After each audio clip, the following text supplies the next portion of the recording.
All right, let's jump right in. Back in 1989, Bob Dylan put out this song that, it wasn't a protest song, it was something else. It was this really sharp diagnosis of public life. And the crazy thing is, listening to Political World today, it feels less like a song from the past and more like he was writing about right now. So in this explainer, we're going to unpack exactly why. But first, let me ask you something. What pops into your head when you hear the phrase political song? Is it about a specific law, a march, a call to get out and vote? Well, Dylan's song challenges that whole idea. It suggests that the political isn't just an event, it's the very air we breathe. Let's explore that. So if you're thinking of the Bob Dylan who wrote Blowin in the Wind, you kind of have to hit pause on that. Political World is not a call to march on Washington. It's aiming for something much deeper, more atmospheric, and frankly, a lot more unsettling. And you can really see that shift right here. In the 60s, it was all about naming a specific problem, right? A direct call to action. Let's fix this. But fast forward to 1989, and the whole tone has changed. It's one of disenchantment. He's not trying to get a movement going, he's just describing this condition that's everywhere. It's not about one event, it's about the entire environment. And this gets us to the absolute core of the song. You can think of it as a moral diagnosis. It's not about who's in the White House or what laws are being debated. It's more like taking the temperature of our collective ethical health, that invisible, felt environment that our public life creates around us. I mean, this quote just nails the scale of his argument. Politics isn't some separate box you pay attention to every few years anymore. Dylan's saying it has become a total environment.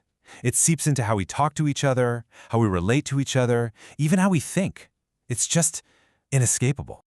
Okay, so if we're living inside this total political environment, what does it actually feel like? Well, according to the song, it feels like an atmosphere of corruption. But how does that atmosphere get created and sustained? The song points to a few key culprits. Dylan kind of builds his case piece by piece, showing how these things feed off each other. It starts with just repeating messages over and over until they feel like they're inevitable. Then you amplify that with a culture of spectacle that just kind of numbs you out. And finally, the whole thing is held in place by systemic harm, where you can't even point to a single person to blame. It's not any one of these things, it's the combination of all three that creates this feeling of being trapped.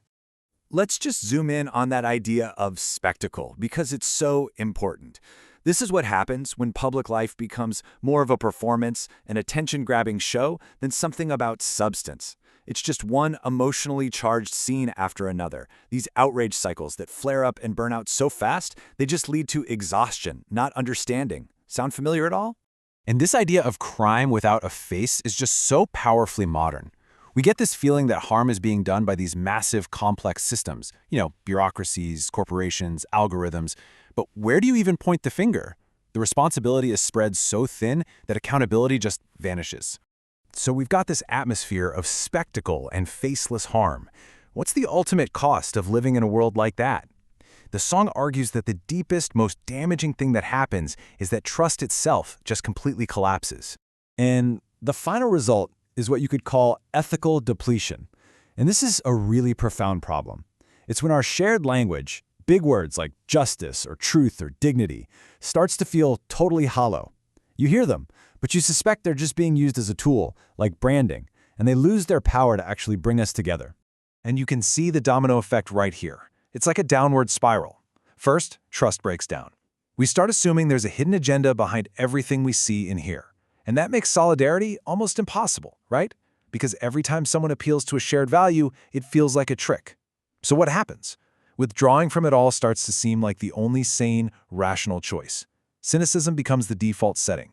And this quote, it just says it all. The problem isn't that we disagree. I mean, healthy societies are supposed to have disagreements. The real danger is this moral thinning, that slow, quiet wearing away of the shared values that make a society even possible to begin with. I know, this all sounds pretty bleak. But the whole reason we're talking about a song from 1989 is because Dylan's diagnosis feels so uncannily predictive of our world today. It's not just relevant, it feels like he saw it all coming. I mean, just look at this comparison. The worry about a 24-hour news cycle back in the 80s, that's morphed into the constant civic fatigue we feel from algorithms that are literally designed to agitate us. The spectacle that was driven by TV networks has been put on steroids, now driven by shareability and monetization. Dylan was sensing the start of a pattern that has completely defined our era. So the song resonates with our world on a structural level. We have platform politics that reward outrage. We have an attention economy that exploits our focus. We have this widespread civic fatigue. And all of it fuels a deep legitimacy crisis. This feeling that our institutions just aren't worthy of our trust anymore. Dylan basically gave us the vocabulary for this feeling more than 30 years ago. Which leads us with the central challenge that the song shines a light on. Political world doesn't offer an easy answer. It wouldn't be a Dylan song if it did. But it poses the perfect question, a question that all of us have to grapple with. When cynicism becomes the very air we breathe, how do we even begin to repair trust?